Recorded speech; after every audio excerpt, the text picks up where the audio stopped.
Hello future CS, मैं हूं the legal अध्यापक और ध्यान से सुन लीजिए, ये कोई नॉर्मल एक्सप्लेनेशन वीडियो बिल्कुल नहीं है। ये एक full speed one shot revision session है जिसका एक ही ऑब्जेक्टिव है, कम टाइम में मैक्सिमम सिलेबस रिवाइज करवाना। इसलिए एक छोटी सी सीरियस रिक्वेस्ट है, अपनी बुक जरूर साथ रखिए। इस वीडियो में जो भी स्लाइड्स, इमेजेस और इंपॉर्टेंट पॉइंट्स दिखेंगे उन्हें बुक के साथ पैरेलल फॉलो करते चलिए ताकि आपकी रिवीजन हो 100% इफेक्टिव। अगर आप फोकस्ड रहेंगे और बुक के साथ एक्टिवली फॉलो करेंगे तो मैं गारंटी देता हूं ये सेशन आपके एग्जाम के लिए गेम चेंजर बन सकता है। तो बिना टाइम वेस्ट किए let's begin today's full speed law revision with the legal अध्यापक। फ्यूचर सीएस, अब ध्यान से सुनो। अब हम लॉ का सबसे बेस और सबसे पावरफुल चैप्टर स्टार्ट कर रहे हैं क्योंकि पूरा बिजनेस लॉ इसी पर खड़ा होता है। इस चैप्टर का नाम है नेचर ऑफ कॉन्ट्रैक्ट्स। सबसे पहले एक सिंपल सवाल, कॉन्ट्रैक्ट होता क्या है? लॉ बोलता है कॉन्ट्रैक्ट एक ऐसा अग्रीमेंट होता है जो लॉ के थ्रू एनफोर्स किया जा सके। मतलब सिर्फ बातचीत या प्रॉमिस काफी नहीं होता। अगर लॉ उसे फोर्स नहीं कर सकता तो वो कॉन्ट्रैक्ट नहीं बनेगा। अब इस डेफिनेशन को तोड़ के समझते हैं। कॉन्ट्रैक्ट के दो एसेंशियल पार्ट्स होते हैं, पहला अग्रीमेंट और दूसरा लीगल एनफोर्सिबिलिटी। अगर अग्रीमेंट है पर लॉ एनफोर्स नहीं करेगा तो कॉन्ट्रैक्ट नहीं है। अब अग्रीमेंट क्या होता है? अग्रीमेंट का मतलब होता है ऑफर प्लस एक्सेप्टेंस। जब एक पर्सन प्रपोजल देता है और दूसरा पर्सन उस प्रपोजल को एक्सेप्ट कर लेता है तो अग्रीमेंट बन जाता है। एग्जाम्पल लो, राम बोलता है मैं तुम्हें अपनी बाइक 50,000 रुपीज में बेचूंगा। श्याम बोलता है ठीक है। यहीं पर ऑफर और एक्सेप्टेंस कंप्लीट हो गया, अग्रीमेंट बन गया। अब जब प्रपोजल एक्सेप्ट होता है तो उसे प्रॉमिस कहते हैं, मतलब जो एक्सेप्ट हो गया वो प्रॉमिस बन गया। इस स्टेज पर अग्रीमेंट का स्ट्रक्चर रेडी होता है, लेकिन अभी भी ये कॉन्ट्रैक्ट जरूरी नहीं है। क्यों? क्योंकि अभी ये चेक नहीं हुआ कि लॉ इसे एनफोर्स करेगा या नहीं। यहीं पर आता है एनफोर्सिबिलिटी बाय लॉ। कॉन्ट्रैक्ट तभी बनता है जब अग्रीमेंट लीगल ऑब्लिगेशन क्रिएट करे। एग्जाम्पल लो, लेखपाल वादा करता है अपने बेटे को कि लेखपाल अपने बेटे को 5 लाख रुपए देगा अगर उसका बेटा सीए बनता है तो। और फिर बेटा सीए बनने के बाद ये पैसे क्लेम करता है बट रिकवर नहीं कर पाता क्योंकि ये एक सोशल अग्रीमेंट है और यहाँ कोई लीगल ऑब्लिगेशन क्रिएट नहीं हो रही। अब एक इंपॉर्टेंट डिफरेंस समझ लो अग्रीमेंट और कॉन्ट्रैक्ट में। हर कॉन्ट्रैक्ट एक अग्रीमेंट होता है लेकिन हर अग्रीमेंट कॉन्ट्रैक्ट नहीं होता।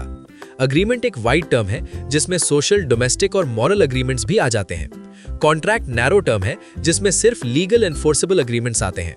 अग्रीमेंट लीगल ऑब्लिगेशन क्रिएट करे या ना करे फर्क नहीं पड़ता, कॉन्ट्रैक्ट हमेशा लीगल ऑब्लिगेशन क्रिएट करता है। अब आते हैं वैलिड कॉन्ट्रैक्ट के एसेंशियल एलिमेंट्स पर जो सेक्शन 10 में दिए गए हैं। सबसे पहला एलिमेंट है ऑफर और एक्सेप्टेंस, दोनों क्लियर होने चाहिए।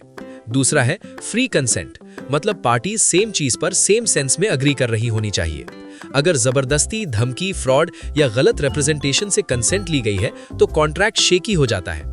नेक्स्ट एलिमेंट है कैपेसिटी ऑफ पार्टीज।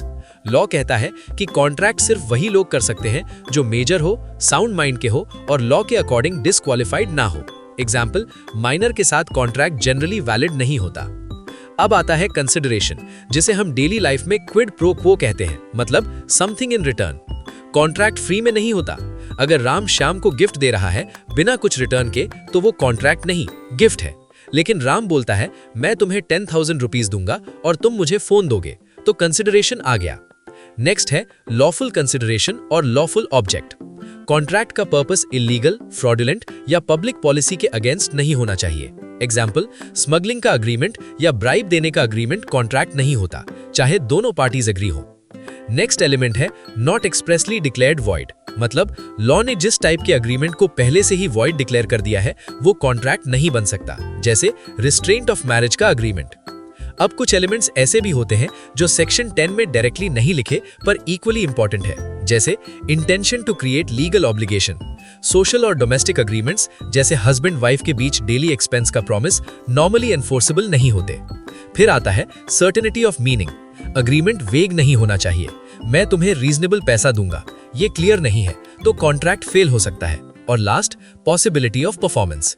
अगर अग्रीमेंट इम्पॉसिबल काम के लिए है, जैसे मैं तुम्हें चांद से जमीन लाकर दूंगा, तो वो कॉन्ट्रैक्ट एनफोर्सेबल नहीं होगा। अब थोड़ा टाइप्स ऑफ कॉन्ट्रैक्ट समझ लो वैलिडिटी के बेसिस पर। सबसे पहले वैलिड कॉन्ट्रैक्ट, जो अग्रीमेंट सारे एसेंशियल एलिमेंट सेटिस्फाई करता है और एनफोर्सेबल है। दूसरा, वॉइड कॉन्ट्रैक्ट। ये वो कॉन्ट्रैक्ट होता है जो शुरू में वैलिड होता है पर बाद में लॉ या सर्कमस्टांसेस चेंज होने की वजह से एनफोर्सेबल नहीं रहता। एग्जाम्पल, कॉन्ट्रैक्ट के बाद कोई लॉ आ गया जो उस काम को इलीगल बना देता है। तीसरा, वॉइडेबल कॉन्ट्रैक्ट। ये वो कॉन्ट्रैक्ट होता है जो एक पार्टी के ऑप्शन पर एनफोर्सेबल होता है। ये तब होता है जब कंसेंट फ्री नहीं होती। जैसे अगर राम ने श्याम से धमकी देकर अग्रीमेंट साइन करवाया तो श्याम के पास ऑप्शन होता है कि वो कॉन्ट्रैक्ट कैंसिल करे या एनफोर्स करे। फ्यूचर सीएज, अब हम कॉन्ट्रैक्ट एक्ट के टाइप्स और ऑफर के कॉन्सेप्ट्स को समझने वाले हैं। सबसे पहले वॉइड एग्रीमेंट और इल्लीगल एग्रीमेंट का डिफरेंस समझ लो, क्योंकि दोनों सुनने में सिमिलर लगते हैं। वॉइड एग्रीमेंट वो होता है जो लॉ एनफोर्स नहीं करता, लेकिन वो जरूरी नहीं कि इल्लीगल हो। एग्जाम्पल, अगर दो लोग अग्रीमेंट करते हैं कि मैं तुम्हें कल चांद से जमीन ला कर दूंगा, तो ये इम्पॉसिबल है, इसलिए वॉइड है, पर इल्लीगल नहीं।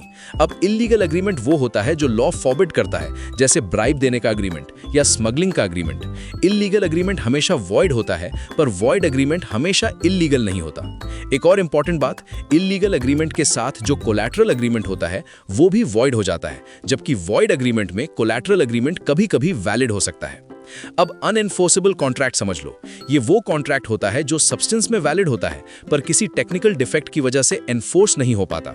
एग्जाम्पल, अग्रीमेंट लिखित में होना चाहिए था पर ओरल रह गया, या लिमिटेशन पीरियड खत्म हो गया। यहां प्रॉब्लम कॉन्ट्रैक्ट में नहीं, प्रोसीजर में होती है। अब आते हैं फॉर्मेशन के बेसिस पर कॉन्ट्रैक्ट्स।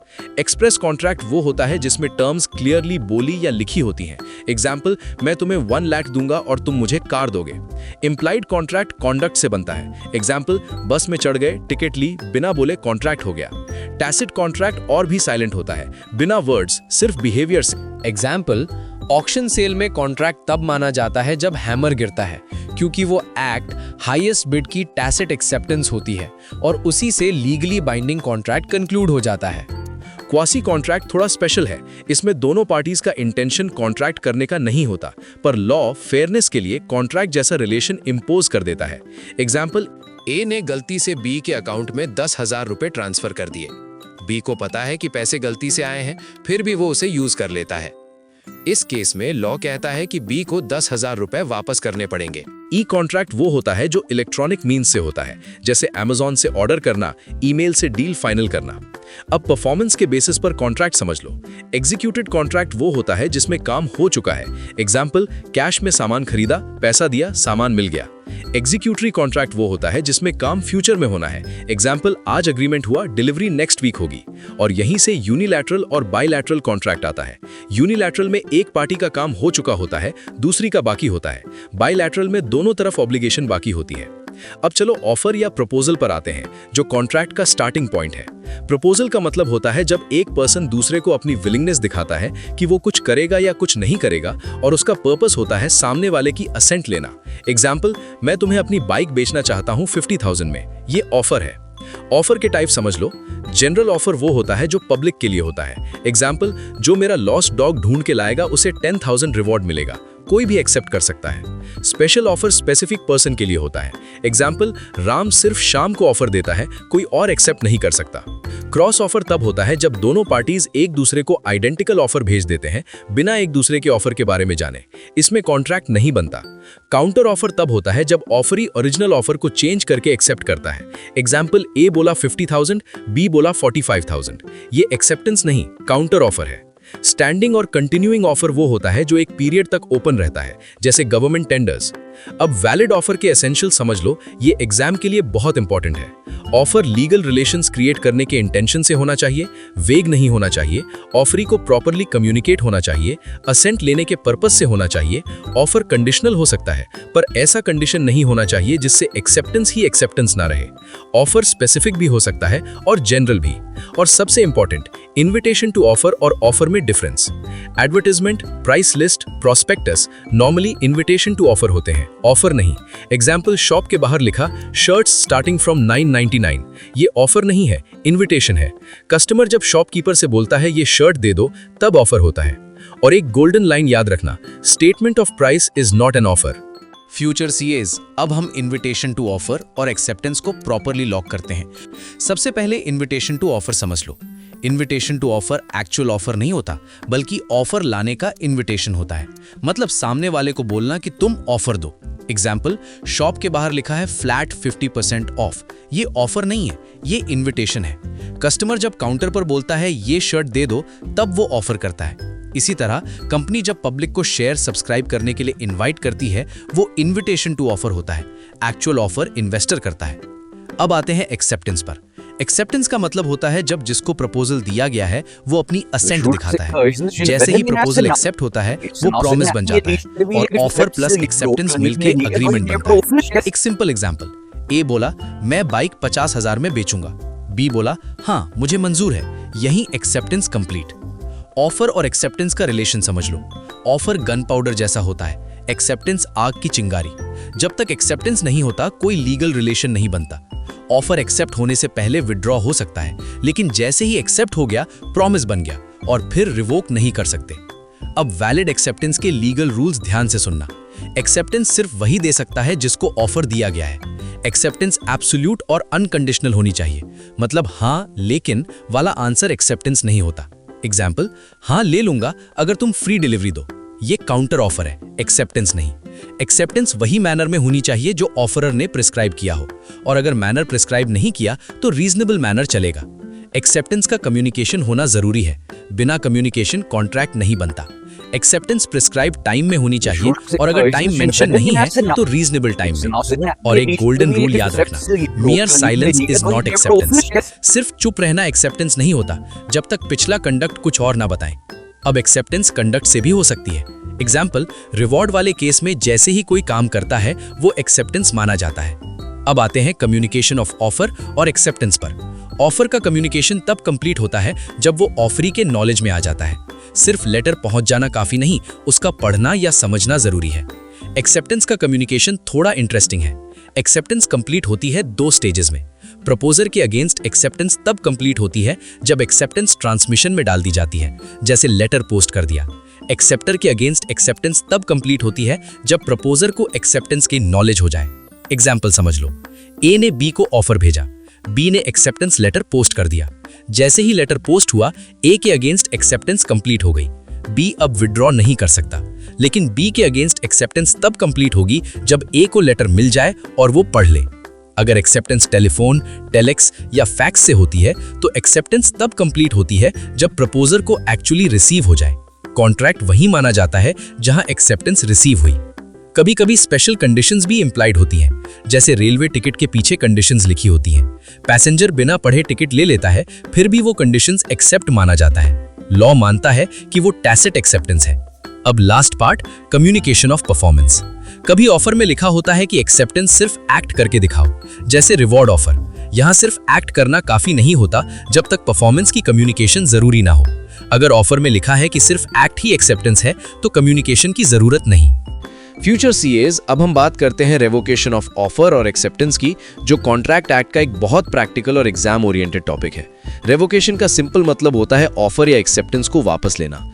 लॉ अलाउ करता है कि ऑफर भी रिवोक हो सकता है और एक्सेप्टेंस भी, लेकिन ये सब कब तक और कैसे होगा ये समझना जरूरी है। सबसे पहले हम कम्युनिकेशन ऑफ रेवोकेशन समझते हैं। रेवोकेशन का कम्युनिकेशन भी 2 एंगल से देखा जाता है, एक उसके अगेंस्ट जो रिवोक करता है और दूसरा उसके अगेंस्ट जिसके लिए रेवोकेशन की गई है। जो पर्सन रेवोकेशन करता है उसके अगेंस्ट रेवोकेशन तब कंप्लीट होती है जब वो रेवोकेशन को ट्रांसमिशन में डाल देता है, यानी जब वो उसके कंट्रोल से बाहर चली जाती है। और जिस पर्सन के लिए रेवोकेशन होती है उसके अगेंस्ट रेवोकेशन तब कंप्लीट होती है जब उसे उसकी नॉलेज हो जाए। एग्जाम्पल समझ लो, ए ने बी को ऑफर दिया और बाद में ए टेलीग्राम भेजता है ऑफर रिवोक करने के लिए। ए के लिए रेवोकेशन तब कंप्लीट हो जाती है जब टेलीग्राम डिस्पैच हो जाता है, लेकिन बी के लिए तब कंप्लीट होगी जब टेलीग्राम उसे मिल जाए और वो पढ़ ले। अब एक्सेप्टेंस की रेवोकेशन समझते हैं। एक्सेप्टेंस भी रिवोक हो सकती है, लेकिन सिर्फ तब तक जब तक एक्सेप्टेंस ऑफरर तक पहुंची नहीं हो।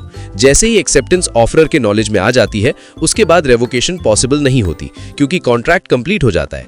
एग्जाम्पल लो, बी ने एक्सेप्टेंस का लेटर पोस्ट कर दिया। अगर बी ने तुरंत एक और टेलीग्राम भेजा जिसमें लिखा है मैं अपनी एक्सेप्टेंस रिवोक करता हूं, और वो टेलीग्राम एक्सेप्टेंस लेटर से पहले या साथ ही ए को मिल गया तो रेवोकेशन वैलिड है। लेकिन अगर एक्सेप्टेंस लेटर पहले ए को मिल गया तो कॉन्ट्रैक्ट बन चुका है और अब रेवोकेशन नहीं हो सकती। अगर आप अभी तक वीडियो देख रहे हो तो एंड तक जरूर बने रहना। लास्ट में एक एग्जाम ओरिएंटेड क्वेश्चन सॉल्व करवाया जाएगा जो आपकी कॉन्सेप्ट क्लैरिटी को नेक्स्ट लेवल पे लेके जाएगा। अब पोस्टल कॉन्ट्रैक्ट का रूल ध्यान से याद रखना।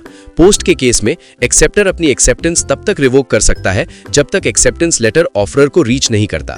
बस कंडीशन ये है कि रेवोकेशन का मैसेज पहले या सेम टाइम पर ऑफरर को मिल जाना चाहिए। टेलीफोन कॉन्ट्रैक्ट का रूल थोड़ा अलग है। टेलीफोन या टेलेक्स के केस में कॉन्ट्रैक्ट तभी कंप्लीट होता है जब एक्सेप्टेंस ऑफरर को क्लियरली रिसीव हो जाए। अगर लाइन कट हो गई और ऑफरर ने एक्सेप्टेंस सुनी ही नहीं तो कॉन्ट्रैक्ट बना ही नहीं। इसलिए टेलीफोन के केस में एक्सेप्टेंस मिलते ही कॉन्ट्रैक्ट कंप्लीट हो जाता है और प्रैक्टिकली रेवोकेशन का स्कोप नहीं होता। अब हम आते हैं revocation of proposal otherwise than by communication पर। ऑफर सिर्फ नोटिस देकर ही रिवोक नहीं होता बल्कि कुछ सिचुएशंस में ऑटोमेटिकली भी रिवोक हो जाता है, जैसे लैप्स ऑफ टाइम। अगर ऑफर के लिए स्पेसिफिक टाइम दिया गया था और उस टाइम के अंदर एक्सेप्टेंस नहीं आई तो ऑफर खुद ही खत्म हो जाता है। अगर टाइम मेंशन नहीं था तो रीजनेबल टाइम के बाद ऑफर लैप्स हो जाता है। एग्जाम्पल, ए ने बोला आज तक रिप्लाई दे देना, बी ने 3 दिन बाद रिप्लाई दिया, ऑफर लैप्स हो चुका। फिर non fulfilment of condition president. अगर ऑफर किसी कंडीशन पर डिपेंडेंट था और वो कंडीशन पूरी नहीं हुई तो ऑफर रिवोक हो जाता है। जैसे ए ने बोला लोन सैंक्शन हुआ तो मैं डील करूंगा, लोन सैंक्शन ही नहीं हुआ, ऑफर खत्म। फिर डेथ और इंसैनिटी। अगर ऑफर देने वाले या एक्सेप्टर की डेथ या इंसैनिटी एक्सेप्टेंस से पहले और एक्सेप्टर के नॉलेज में आ जाती है तो ऑफर रिवोक हो जाता है। काउंटर ऑफर भी एक इंपॉर्टेंट पॉइंट है। जैसे ही काउंटर ऑफर दिया जाता है ओरिजिनल ऑफर ऑटोमेटिकली रिवोक हो जाता है। एग्जाम्पल, ए ने 1 लाख का ऑफर दिया, बी बोला 90,000 में डन, ओरिजिनल ऑफर खत्म। फिर अगर एक्सेप्टेंस प्रिस्क्राइब्ड या यूजुअल मोड में नहीं दी गई और ऑफरर उसे रिजेक्ट कर देता है तो ऑफर रिवोक माना जाता है। और लास्ट में सब्सिक्वेंट इलीगैलिटी। अगर ऑफर के बाद कोई लॉ आ जाए जो उस कॉन्ट्रैक्ट को इलीगल बना दे तो ऑफर ऑटोमेटिकली रिवोक हो जाता है। तो चलो अब चलते हैं उस क्वेश्चन पे जिसका मैंने जिक्र किया था। सबसे पहले क्वेश्चन समझते हैं। मिस्टर बी ने 10 अप्रैल 2020 को एक लेटर पोस्ट किया जिसमें उसने अपना घर 10 लाख में बेचने का ऑफर दिया। लेटर 12 अप्रैल को मिस्टर एस को मिल गया, लेकिन मिस्टर एस ने उसे 13 अप्रैल को पढ़ा। यहाँ पे पहला सवाल है, ऑफर कब कंप्लीट हुआ? फ्यूचर सीएज याद रखो, लॉ कहता है कम्युनिकेशन ऑफ ऑफर तब कंप्लीट होता है जब वो ऑफरी के नॉलेज में आता है। सिर्फ लेटर पहुंच जाना काफी नहीं है। जब तक सामने वाला उसे पढ़े या समझे नहीं तब तक उसे नॉलेज नहीं माना जाएगा। इस केस में मिस्टर एस ने लेटर 13 अप्रैल को पढ़ा, इसलिए ऑफर की कम्युनिकेशन 13 अप्रैल 2020 को कंप्लीट हुई। ये बहुत सटल पॉइंट है, एग्जामिनर इसी जगह स्टूडेंट को पकड़ता है। अब आगे बढ़ते हैं। मिस्टर एस ने 16 अप्रैल को एक्सेप्टेंस का लेटर पोस्ट कर दिया। अब सेक्शन 4 का सेकंड रूल याद करो।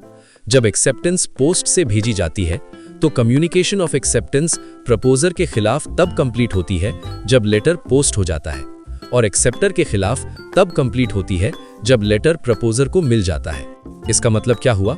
मिस्टर बी के खिलाफ एक्सेप्टेंस 16 अप्रैल को ही कंप्लीट हो गई क्योंकि लेटर पोस्ट हो गया, लेकिन मिस्टर एस के खिलाफ एक्सेप्टेंस तब कंप्लीट होती जब लेटर मिस्टर बी को मिलता, यानी 20 अप्रैल को। अब ट्विस्ट आता है फ्यूचर सीएस। मिस्टर एस ने 17 अप्रैल को अपना माइंड चेंज कर दिया और टेलीग्राम भेज दिया एक्सेप्टेंस रिवोक करने के लिए। वो टेलीग्राम 19 अप्रैल को मिस्टर बी को मिल गया, जबकि एक्सेप्टेंस लेटर 20 अप्रैल को मिला। अब यहाँ सबसे इंपॉर्टेंट प्रिंसिपल लगता है, एक्सेप्टेंस को रिवोक किया जा सकता है किसी भी समय before the communication of acceptance is complete as against the acceptor. यानी जब तक एक्सेप्टेंस लेटर प्रपोजर तक नहीं पहुंचता तब तक एक्सेप्टर अपनी एक्सेप्टेंस वापस ले सकता है। इस केस में टेलीग्राम 19 अप्रैल को पहुंच गया और एक्सेप्टेंस लेटर 20 अप्रैल को मिला, मतलब रेवोकेशन पहले पहुंच गई, इसलिए रेवोकेशन वैलिड है और एक्सेप्टेंस इनइफेक्टिव हो गई। रिजल्ट, कोई कॉन्ट्रैक्ट नहीं बना। ये पॉइंट एग्जाम में कॉन्फिडेंटली लिखना है।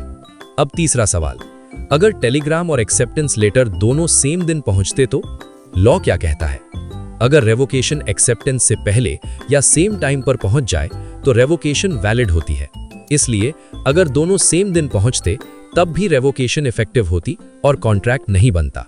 तो फ्यूचर सीएस, इस क्वेश्चन का कोर कॉन्सेप्ट ये है कि डेट्स याद रखने से ज्यादा इंपॉर्टेंट है सेक्शन 4 का मैकेनिज्म समझना।